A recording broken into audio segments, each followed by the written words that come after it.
Hi, so in this video, I'm going to be talking about some of the features that you can use within Google Meet. Some of new features will show up soon, but these are the functions that we have at the time that this video was recorded. The first thing I want to show you is that you can actually start a meeting by actually clicking on join or start a meeting. If you have the meeting code, you can type it in here and it will actually help you join that meeting. The meeting code is the part that goes after the slash. So meet.google.com / and then whatever comes after that is usually going to be the meeting code. Now, the uh, links for our classes in our school will all be posted within a schedule document, so you never really need to worry about doing this. And a lot of times when you have a meet, you can actually invite people through emails. So fairly rarely I actually use the function of filling the blank here. But you can also start your meeting by putting a nickname for your meeting. So let's just say demo meet. And if I hit continue, it will actually open up that meeting for you. Now, when you're first trying to join, there will be an option for you to actually choose whether you want to activate your camera or microphone. And I usually tell students to disable the microphone before entering the meeting so that they don't make noise as they come in. But the camera should be on. That is an expectation. Notice it is also possible to join meetings by phone. So at the very least, if you cannot join by a computer, if there's a problem with your internet, you can actually call in to a meeting if you have the phone code.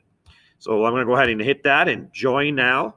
And as you enter the meeting, it populates this screen here. I'm going to go ahead and take me off that because I do not need to be on the screen twice.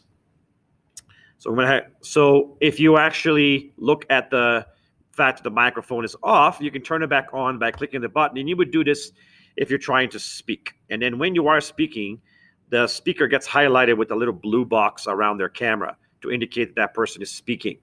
Now, you can actually quickly activate and deactivate the microphone by using Control D. So doing Control D will quickly activate and deactivate the microphone feature. Likewise, Control E will quickly deactivate and reactivate the camera. But if the expectation for us is that you are in the actual video at all times. If you need to hang up, you use this button right here. This actually activates closed captions. Is a really cool feature. So let me activate the phone so you can see how that works. It pretty much picks up what the speaker is saying and the name of the speaker so that you can actually follow along, even if you're having difficulty hearing the speaker. So that's a really awesome feature. On the bottom left here, there is information about the meeting. You can actually see the meeting details, copy the meeting link so that you can see it, to send it to somebody else, and even perhaps download attachments that sometimes get attached to the calendar of a meeting before the meeting actually starts. Now, if you look at the bottom right, there's a feature called Present Now. And then that feature will allow you to share your screen with others. And you can either share a tab within your browser or an entire window or even your entire screen. And when you click on that option, it will ask you what do you want to share. And then when you select that and hit share, that will actually open a presentation that everybody in the Meet will be able to see. You do have to ask permission to the teacher before you do that, and usually the teacher will be presenting already, and so that will not be an option. But this is something that you can use when you're studying with friends through Meets, and so it's a good idea to do that. On the bottom right, there's a few extra resources here. You can actually, again, connect it through audio. There's a few settings that you can change, including the quality of the video, and that's an important thing to talk about. If you lower the quality of the audio and the video, it's possible to improve the reception of your connection. So that's why it's a good idea to do that. You can also go full screen with your Meet. So a pretty cool feature. I use that a lot. And you can also change the layout. So now there's different types of layouts that you can use. You can do Spotlight, and Spotlight is when a single person will be visible on the screen.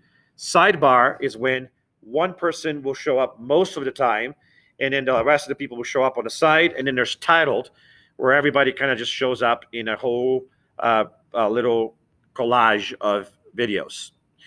On the top of the screen, there's a time, and you can also click on the chat button. The chat button will actually activate a chat feature where you can ask questions, park a question that you have for the teacher, ask to speak.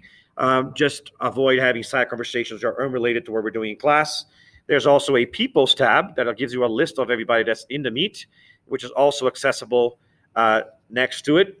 And finally, there's also the grid extension. Now, eventually, Google is going to make this standard in their meets, but right now, you have to install an extension to allow you to actually create a grid that's even more videos than the title view will allow you to do. If you activate the grid, that's what's going to happen. But that's an add-on that needs to be installed. And I'm not sure if students have the power to do that, but if you do, and you want to be able to see everybody at once, that would be a thing that you would like to do. But you wouldn't want to lose track of the teacher. And so one thing that you can also do is park the speaker. So what you can do is actually click on someone and click on this button right here that says pin it.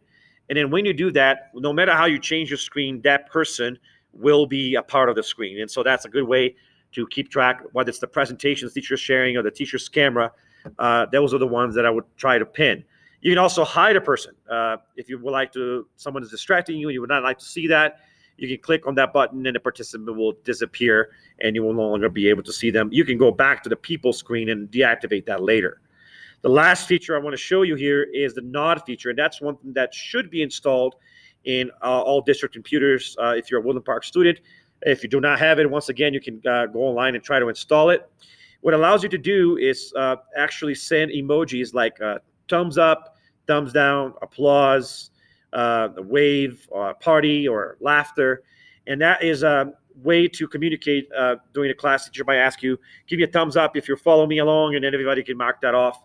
It also has a feature where you can raise your hand, and if you click on that, the teacher will be able to see that you raise your hand, and then they can actually X out of that if they are already addressed that. That's also an easy way to ask to speak or to ask a question if you would like to be acknowledged, and that way we don't all speak over each other.